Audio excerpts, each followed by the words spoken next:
மயிலாடுதுறை மாவட்டத்தில் அழிந்து வரும் கைவினை தொழிலை மீட்டெடுக்கும் நோக்கத்துடன் 200 ஆண்டுகளுக்கு மேல் 4 தலைமுறையாக பொம்மை தயாரிப்பு தொழிலில் ஈடுபட்டு வரும் குடும்பத்தினர் பழங்கால பொம்மைகள் முதல் நவீன கலியுகத்தில் தயாரிக்கப்படும் பொம்மைகளை தயாரிப்பதற்கான அச்சுகளை 50 ஆண்டுகளுக்கு முன்பே முன்னோர்கள் தயாரித்து வைத்துள்ள மோல்டை பயன்படுத்தி பொம்மைகள் தயாரித்து வருகிறார்கள் மயிலாடுதுறையைச் சேர்ந்த ஆனந்த்குமார். இன்றைய நவீன அவசர உலகத்தில் பொம்மைகள் என்றாலே நவராத்திரி கொலுக்காட்சியில் வைப்பதை தான் இன்றைய இளைய தலைமுறையினருக்கு தெரிய வருகிறது. ஆனால் பல நூற்றாண்டுகளுக்கு முன்பே தமிழர்கள் கலைநயம் மிக்கவர்கள் என்பதை கோவில் கோபுரங்களை பார்த்தாலே நாம் அறிந்து கொள்ள முடியும்.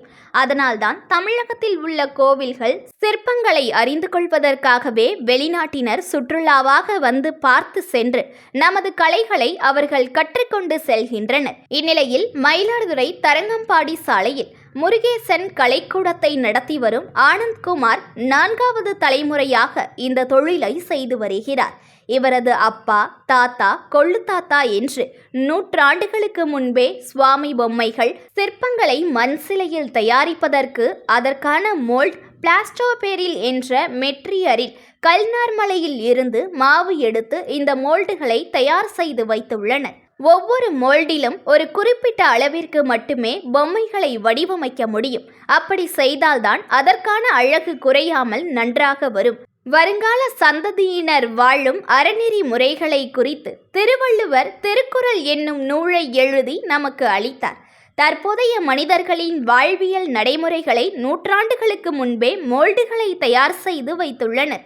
மனிதர்களின் கைவண்ணத்திற்கும் கலை நுணுக்கத்திற்கும் தமிழர்கள் பெயர் போனவர்கள் என்பதை இதன் மூலம் பறைசாற்றலாம். இது குறித்த ஆனந்த்குமார் கூறுகையில், தற்போதைய காலகட்டத்தில் இயந்திரமயமாக்கல், 3D டிஜிட்டல் என்று கம்ப்யூட்டர் வடிவமைப்பில் பல்வேறு பொம்மைகள் தயாரிக்கப்பட்டு வருகிறது.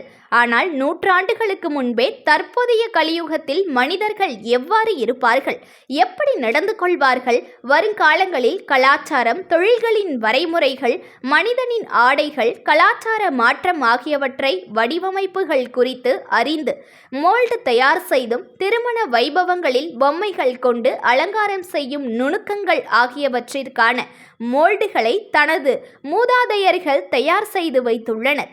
அதனை கொண்டு தற்போது பொம்மைகள் உருவாக்கி வெளிநாடுகளுக்கு ஏற்றுமதியும் செய்து வருகிறேன்.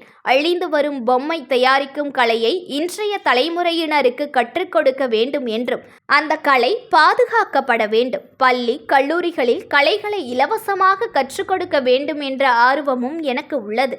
கலையில் ஆர்வமுள்ள இளைஞர்கள், இளம் பெண்கள் தானாக வந்து சிலர் கற்றுக்கொள்கின்றனர். எவ்வித கட்டணமும் இன்றி கற்றுக் கொடுத்து கொண்டிருக்கிறேன். எங்களிடம் இருக்கும் மோல்டுகளை கொண்டு பலர் தங்கள் வீடுகளிலிருந்து பொம்மைகளை தயாரித்து எங்களுக்கு கொடுக்கின்றனர்.